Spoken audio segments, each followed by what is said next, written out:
Great. Mohan, so lovely to chat with you today. We're talking business studies. We're talking getting ready for the exam.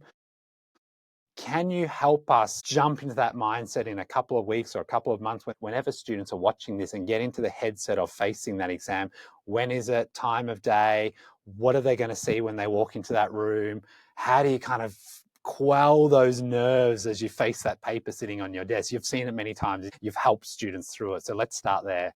Yeah, a lot of anticipation, Clinton, and thanks for your time. Oh, yeah, 29th of October is the pointy end when the big quiz occurs. And on the 29th of October, it's a morning exam, which is great.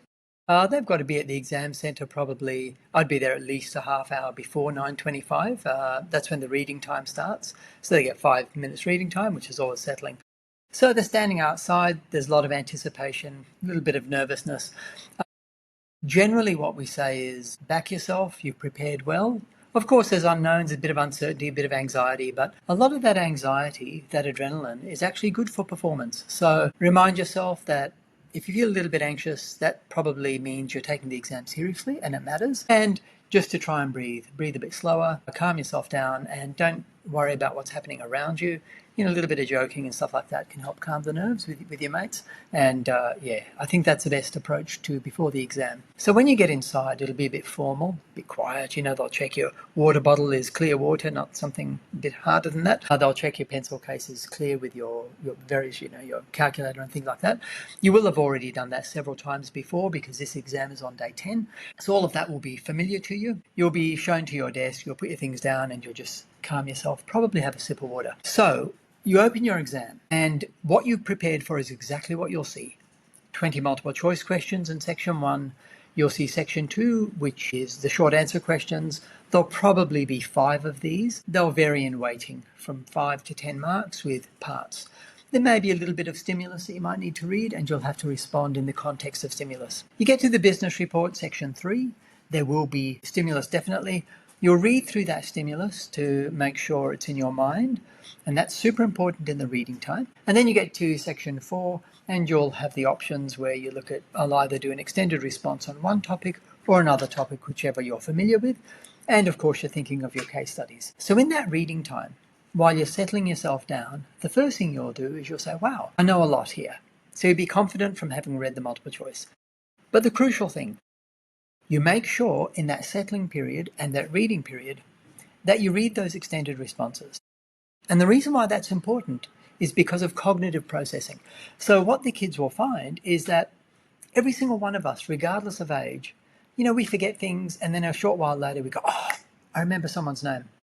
If they read the extended response questions and particularly the business report, their mind will be processing that while they work through the exam slowly from front to back. So it's really good practice to read that, have some paper beside you for when you start writing, and just do some planning on the side while you're answering other questions. That's probably the best approach early for that exam. As you're saying, it gives students time to have those thoughts come to them where, oh, wait a minute, I remember an example, or it's kind of coming back to me now, right? So that's a really good strategy in terms of just like make sure you're covering the whole exam so that you kind of know what's in there and you've got time to think about it. Exactly. And the thing is never to panic. Every single person put on the spot is going to be a little bit confronted and pause. You just calm yourself down and you say, I will remember. And just that one statement to yourself already gives you confidence and frees you up a little bit to relax into the space where you will recall. So that's a crucial thing, managing that, I'll be fine. It's also nice that they get kind of they can ease into it in some ways. I know there's no easy way into an exam, but by starting with multiple choice, you're just kind of getting the neurons firing. As you said, you're hopefully hitting a few questions where you're like, I know this, I know this, I know this. You start to build that confidence and you start to feel good for the rest of the exam. It's so important, right, for that kind of performance. As you said, so much of it is about mindset. We all freeze up. You got to find a way just to calm down and be like, hey, I can do this. Exactly. And what you say there is super important. The exam committee, and on the front of the exam, they say allocate 30 minutes to the multiple choice. And you're going, wow. Okay, now you fly through that. And I've been watching many exams, and really it takes about 10 minutes. So there's two things happening. There's not only the affirmation of, I know the answer to most, if not all, the questions. Of course, some are meant to be harder and a bit more challenging, but we'll get to them in a moment, the strategies for those. But you also get a bounce in time.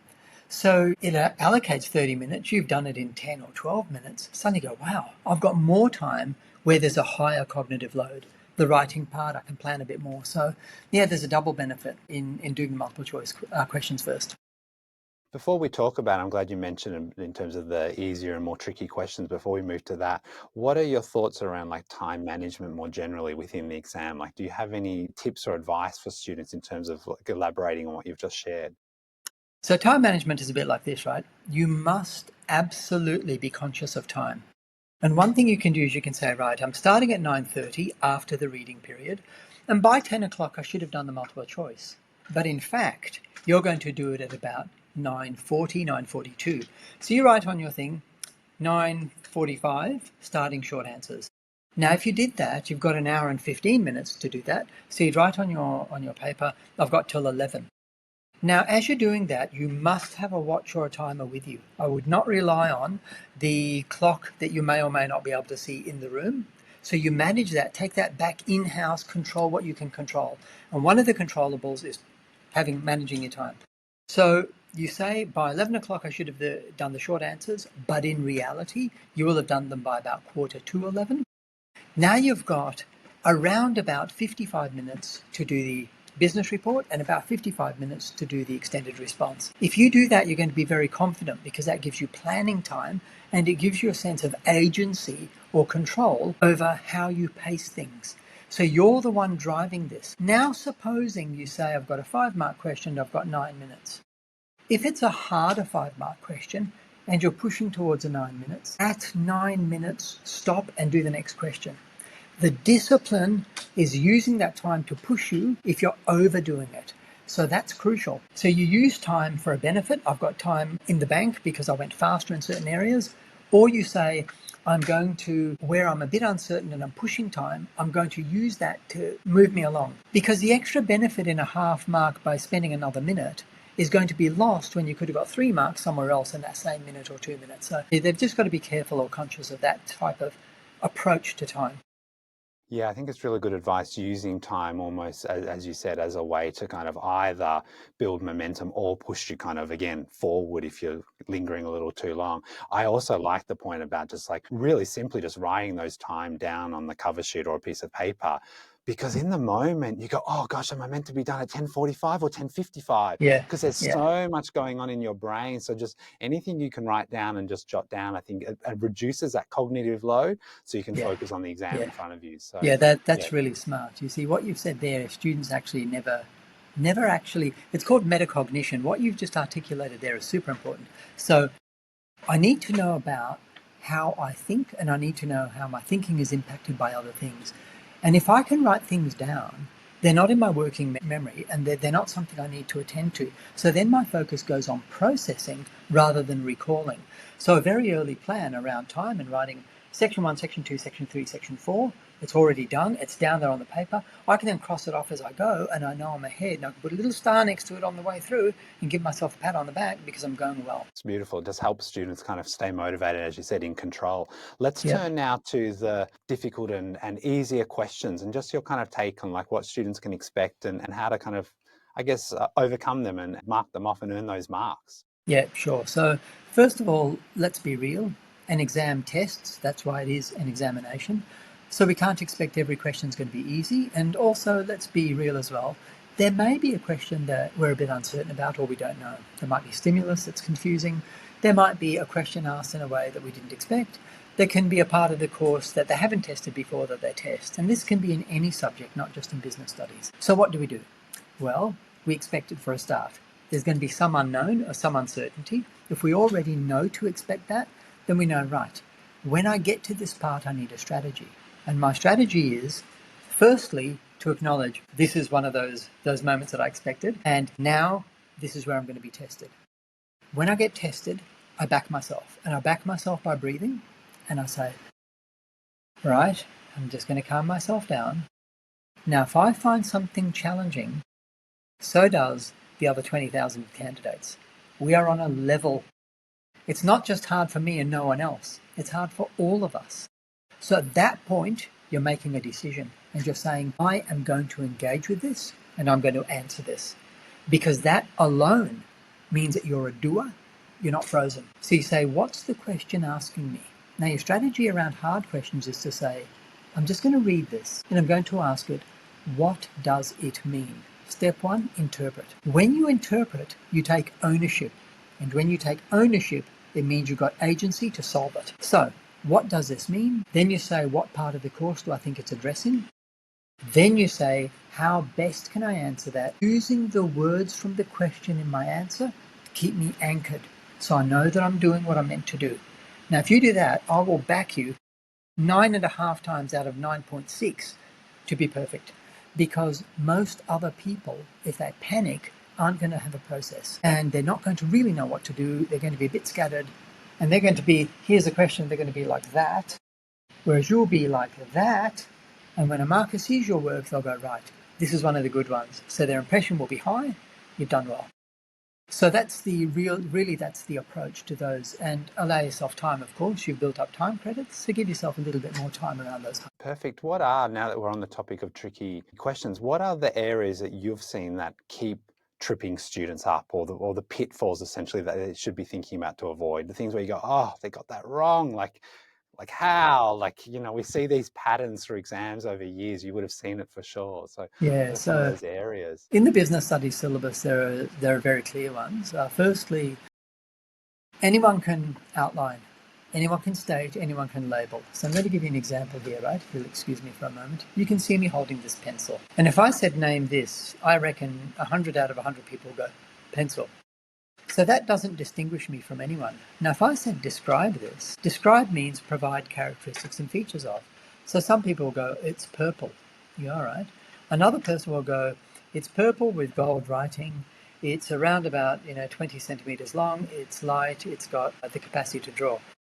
When you get a word like describe, that will distinguish people because some will use less characteristics and features of, and some will do more. As we go up through the levels of cognition to explain or analyze, most students find the hardest higher order directive terms, analyze, assess, tough.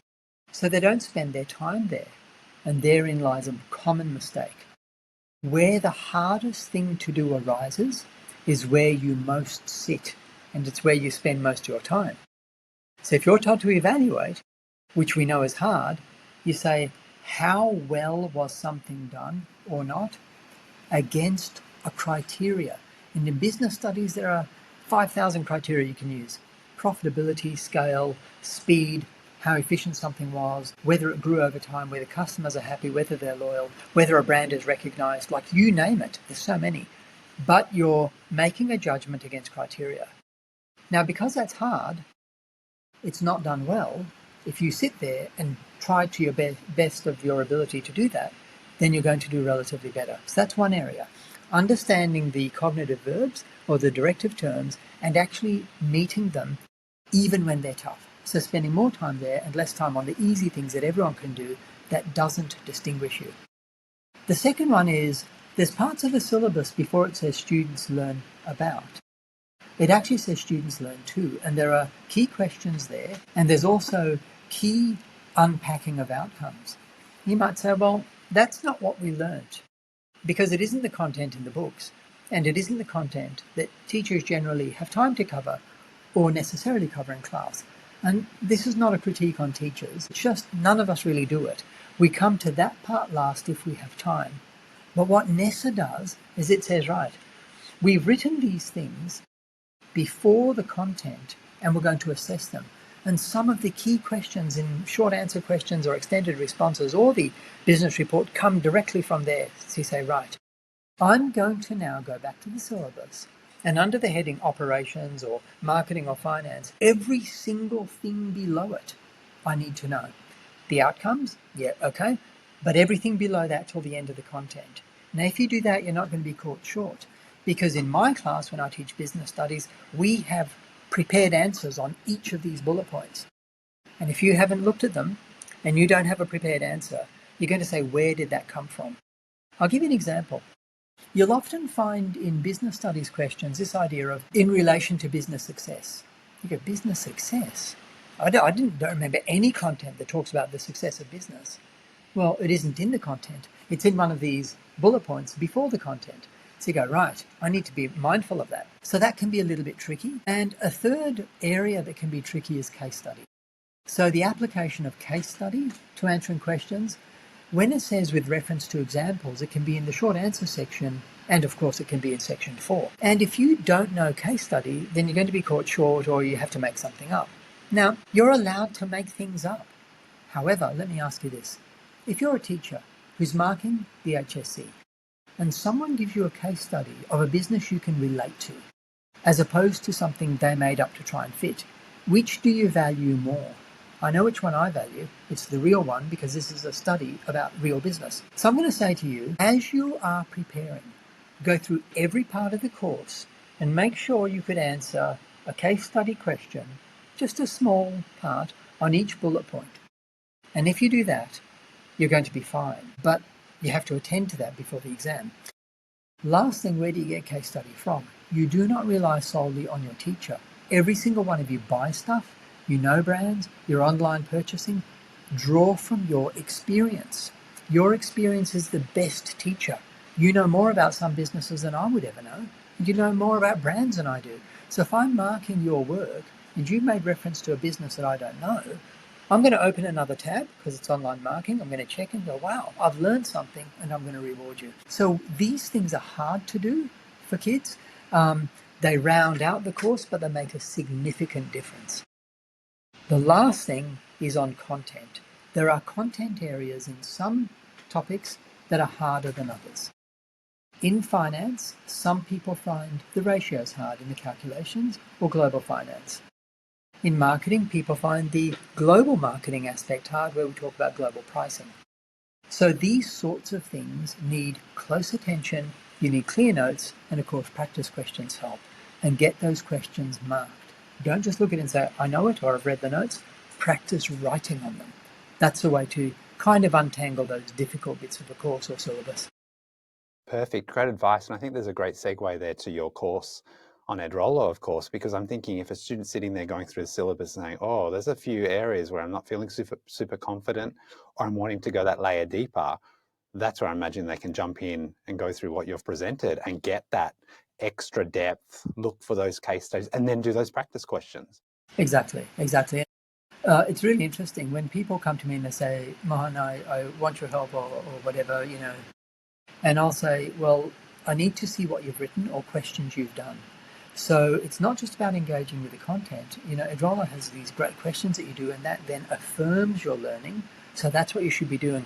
Yeah, you go through the content, you say, yeah, I think I know it, but the evidence is in the practice. Can I actually apply it, and can I mark myself against the criteria? That's where the effort goes. Now, it is hard. With AI, it's very easy to get answers done for you. And look, everyone's in the same boat. It's a little bit harder for us to write and to read and be still. But that's why it's so important, because that makes you someone who's an effort person and is going to do well, as opposed to someone who is just sort of expecting something to come easy because everything else is easy. Get the practice done, get the feedback, feel humbled by the feedback like all of us are when we get feedback, and iterate. Try and improve to do your best. That's the way to do it. And start as soon as possible, right? If students are watching this 2 months before the exam, or 1 month, or even 2 weeks, 3 days, anything that you can just start that brings that discipline in and that practice and that rigor, as you're saying, Yeah. you're just gonna earn yourself marks, really. Yeah, really. Look, that's fantastic advice, Clinton. One of the things I'm really big on, now you might say, oh, he's a bit ancient, but I write things down. And I use my phone, my memos. I write a daily list on there, literally type it out. And you might go, well, why are you doing that? Because I'm wanting to use time well. Time is all we got. And time gets shorter and shorter the closer the exam comes. So if you want to have focused effort, well, make sure you write it down and you can tick it off. And that's immensely rewarding. Now, some of you commute to school or you go to work and you're on a bus or a train. Well, that's wasted time. We sit there and we say, what's the purpose of movement? Why aren't I there now? Well, the purpose is, are you disciplined and can you use it well? If you're on a bus for 15 minutes, you can get a 5-marker done. That is time. That is gold. Other people are wasting time listening to something. Or why? If you've got time, use it well. You will be endlessly rewarded later. Okay, so you delay the fun bit they're listening to the music, they're listening to podcasts or entertainment. You do the hard yards now and you get the benefit later in the day or after you've done that because you've been disciplined. It's so rewarding. Now's the time to double down, right? What are just while we're still on the topic of tricky areas, are there any areas in particular, you've mentioned a few, like the global pricing, are there other areas where you'd be saying, like, just pay extra attention to this? It's likely that NESA's going to have a question around this, or it's likely that this is going to come up, or it's made students stumble in the past. Anyway, like you just generally see students can spend a little more time? Yeah, definitely. So first of all, memorize the syllabus. That's one thing you have to do, because the first thing NESA will do is they'll use words like role, processes, influences, or strategies. And if you're choosing the wrong part of the syllabus, well, that's a common error where people don't discipline themselves enough to write the part that's relevant to the question. So yeah, definitely. For example, in human resources, stuff on legal influences has been assessed many times, and it's been assessed many times because it evolves. The standards have changed. There's more minimum standards than are in the textbooks. I think we're up to 13 national minimum standards, but the book, started with 9, then 10. So you need to be careful to be up to date. You also need to be careful around things like when we talk about dispute resolution processes, well, there aren't that many disputes anymore. So how do you get a case study around a dispute? Well, you go back to the Chemist Warehouse and its dispute, and you say, if it was 1 or 2 years ago, I need to get to the relevant union, okay? And then from the union, I can find a dispute. So these sorts of things do trip people up because there's content there. Often the books are a little bit old, so you're not up to date. So then you're not presenting the best you can. And also where there's a dispute, you say, oh, but it's hard to find one. I'll make one up. No, they are around, but you need to spend a bit of time doing it so that you can impress a marker. So these sorts of things in human resources. In operations, things about outsourcing. Find a business that has done outsourcing, both domestic, like I think Optus do some domestic outsourcing, and Telstra do in Parramatta in Sydney, and then they also do global outsourcing to the Philippines. So find your case studies that match the content where it's going to be asked, but it hasn't been well done because people aren't up to date. I think that's really, really useful for different parts of the course. Are there other trends that you've seen over time as business studies has been examined, things that you've seen just kind of emerged, or the waves, the patterns? Yeah, there are several types of questions that keep coming up. The term economies of scale has been tested 5 times. And you might say, oh, but it's only a short answer question or a 1 or 2 mark question in multiple choice. Yeah, sure it is. But if you get that mark right, you're not aiming out of 100. You've only got 99 marks to get. So it actually is easier because your chances of getting it are higher. So you say, well, if that's been tested a number of times, things like what are the transformed and transforming resources has been asked numerous times. Other ratios have been asked numerous times. So you go, right, there's some predictability here. There's also, predictably, interdependence questions, which are a little bit tricky. So where they get one topic and they give you a little bit of stimulus and they say, how can this business do a promotional strategy and how can it do a financial strategy, but it's do the same thing. So they're inviting you to engage with interdependence. Now that's very important.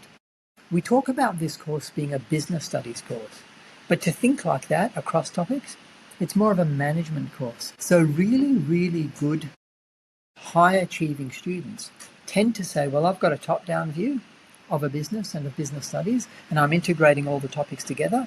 And if I can do that, then those questions that are predictably overlapping topics, I can do quite well. That's very important to try and get to that mindset. You've just touched on my next question as well, the perfect segue to students who are really shooting for the top marks. And again, you've mentioned some things around going deeper into the syllabus, digging out those case studies. Are there any other tips or advice that you'd have for students that are really trying to top business studies? Yeah, definitely. So there are 2 things markers look for. They look for an impression mark first, and then they look for detail second. In other words, if I'm reading your short answer question, and the first question is worth 2 marks, define, global sourcing. If you do that well, so it's worth 2 marks, and you do 2.5 marks worth of answer, my impression is this is a Band 6 respondent.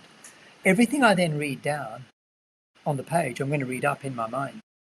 So if you give a good impression, a marker is biased in your favour, they have to shift out of that downwards rather than be dragged upwards. Impress early.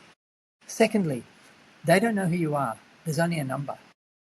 So they're trying to understand you from what you write. Now that means you need to write in detail to take them on a journey. So you can't make assumptions. If I'm standing in front of you and I say, describe this, and you look at my face, you're getting cues.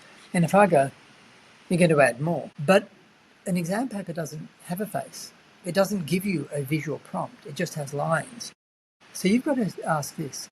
If my teacher, the person who most wants me to do well, was watching me write this answer, and they were kind of a bit blank-faced, in other words, prompting me to do more or better, what else would I write? And that's a really, really good strategy around just pushing those edges and making an impressive thing, impressive response. So I'd say that's one thing. So answer the question early and do it well, and impress with your use of language that comes from the syllabus, and be accurate and use the words of the question in your answer. Now, when it comes to a business report, everyone does a executive summary. Well, I find them boring, okay? Why? Because they don't distinguish anyone. And if you're rewriting the question, that's not impressive. If you write synopsis, straight away a marker goes, oh, okay. Or report overview. I'm going to go, okay, here's someone who's got a bit of agency in the way they think and in the way they design. Then you go, problems being addressed, possible responses, recommendations. And that's on your opening page. This person has already done something interpretive, and it's something that looks like a report. I'm already impressed. I'm thinking this is band 6. Where you're using key terms, of course, you highlight them. If you're a really messy writer like me, and you go, well, I'm sorry, but I'm under stress. Yes, the markers know that. Okay, we're very kind. We know you're under stress. We do every effort to try and mark you.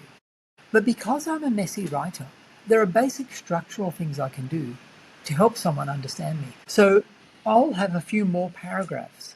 I'll have clear headings. I will write and go back and correct. I'll highlight key terms or underline them. Now, if I do that, I can't really help my messy writing, but I've done everything I can to be understood. And I think you owe it to yourself, having studied this hard, to do that. So that would also get you the highest marks. With your extended response question, which is the one on case studies, I'd be tempted to use more than one case study and make sure the case study exemplifies what you're showing. And I'd be using brands that teachers both know and don't know. In other words, brands that are appropriate to your age because you know them, because that's going to impress me. As a marker, I'm going to be impressed by learning and by saying, wow, this person knows something that has pushed my understanding of business in an area I don't know. So I think those things are really, really high band 6s. In one class, I once had 4 students come in the top 10 in the state, and these were the sorts of things they were doing. So I think, yeah, if you can do those things, you'll do very well. That's perfect. So now just to round out this conversation in terms of like what students can be doing now, we've talked a little bit about it in terms of that routine, getting the mindset, practice questions, going through the syllabus. Even as you're talking, I'm thinking handwriting, right? Like this is an exam that requires quite a lot of writing. So even getting that practice of writing, making sure you've got even just the stamina to write for the time required and your hand's not kind of cramping. Yeah. Are there other things that you think should be really core within a student's kind of practice routine or their revision routine right now? And as it gets closer to the exam, how would that kind of like, how would you see that shifting in terms of where they focus? Yeah, well, we're really lucky, right? I almost guarantee you that tomorrow we'll have 24 hours, and the day after, and probably the day after. And I can also guarantee you that if today is, let's say arbitrarily a Friday, then tomorrow's probably Saturday, and the day after Sunday. Now you go, okay, in that case, what are you talking about? Well, what I'm talking about is there is something predictable that I know every day. There are patterns in my life. Now, when there are patterns, then that means implied we can bring structure to that. And so I'm going to say to you, there's a reason why schools have timetables. Timetables make us efficient and tell us what we can be doing at certain points in time. So I'm going to say, okay, the times outside of school, before and after, they're not timetabled, but we kind of know what we're meant to do. Your job in life right now, you might have work, but your job is really to be a student. And to be the most effective student you can be, you structure your time after school and you structure your time before school. When I say structured time, I'm not just talking about study. I'm also talking about exercise. I'm talking about downtime, watching your favorite shows, streaming, whatever you do. But when you study, you study. And in that study, you have goals. In other words, you plan on a Sunday arvo or something, writing down for the week what you will do. Now, I need to be clear. None of us always achieves what we write for every week, but we're a hell of a lot more productive for having written it down and guiding our effort. The other thing you can do when you finish a session of study, set up the next session before you leave. Because what you don't want is to turn up to study and start to organize yourself. If you're already organized, what you've done is you've lowered the threshold for transition so you can get straight into it. So a very good practice is to say, okay, I finished that subject, English, my next one's business studies. If I go to my list, my plan, I'm going to be doing marketing and I'm going to be looking at strategies. Well, I'm going to have my notes for strategies ready. I'm going to have my marketing books there. I've got my calculator here. It's all ready for me. It's an inviting space. That threshold of being ready has gone down. That is really, really good practice, not just for the next 2 months or 2 weeks or 2 days, for life. If you lower that threshold of getting started, already something's easier. I would say embed that in your practice. So having written schedules, having goals of things you're going to achieve, and being prepared in advance so that you're not having to be prepared every time, because that can be a barrier. We can always make an excuse. I can't find this, can't find that. Find it before you do it. Have a break. Come back and you're ready to go. Great advice to get students into a performance mindset, which is exactly what they're going to need. Is there a final message that you'd like to give to students as they complete their revision and their deep dives into case studies, and then as they face their exam? What would you be saying to them, and particularly for exam day? Well, I'm going to say to you, look, I would back you. You've been serious about your study and had fun times on the way, as you know, and this is why we're here, okay? We finish year 12 with a view to do the best we can to have most choice later. Because you've got this far, you've already been brave. I admire that. In fact, I admire the cohorts going through school now post-COVID more than any other cohort before, because I think there's more distractibility, and I think it takes a bit more discipline to be really focused to do well, and I admire that. I admire that in young people a lot. So number one, know that there are lots of mentors around you who really back you, and you say, wow, this is a great generation of people who are doing good things. Secondly, you prepared well. And because you prepared well, I admire that as well. You've taken it seriously and you're going to do your best. Thirdly, apart from anything, whatever happens, it's just an exam. It's just an experience. So you can relax a little bit and say, I'll do the best I can. And whatever happens, I'll be fine. There's always opportunity. There's always avenues. There's always roads. Your road is your road, and your road is not like anyone else's. So don't compare yourself with anyone. Just do the best you can while you're here. So I'd say, please take from me and from the other people you have in your life who are mentors that we love what you do. We want you to do as well as you can. And we wish you all the best, not just for this, but also for what comes after. Perfect. Well said. It's been fabulous chatting with you. I'm sure students have taken away a lot of ideas and are frantically taking notes. So thank you so much, Mohan, for the talk today. No worries, I appreciate it.